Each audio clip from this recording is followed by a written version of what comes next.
গতকাল একটি ধর্ণা মঞ্চে আমি আমার কিছু কমেন্টস আমি করে ফেলি, যার জন্য সেটা অত্যন্ত সমালোচিত হয় এবং আমি সেই কারণেই আজকে এই ভিডিওটি করছি। আমি প্রথমেই আপনাদেরকে জানাই যে আমি যা বলেছি তার জন্য আমি অত্যন্ত লজ্জিত এবং দুঃখিত, এবং আমি কোনো সাফাই গাওয়ার জন্য আজকে এই ভিডিওটি করছি না। আমি বিশ্বাস করুন, আমি অন্তরের অন্তঃস্থল থেকে আমি বলছি যে এই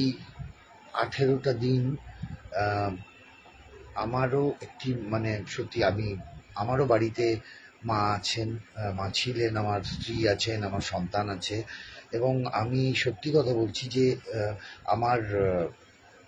বাড়িতেও একজন অসুস্থ বৃদ্ধ মানুষ আছেন যাকে মেডিকেল সাপোর্ট দিতে হয়, এবং আমি জানি আমার কাছে যে ডাক্তারের প্রয়োজন কতটা। এবং এই কদিনে জেলার বিভিন্ন প্রান্ত থেকে, বিভিন্ন জায়গা থেকে আমার কাছেও বহু মানুষ ভর্তির জন্য,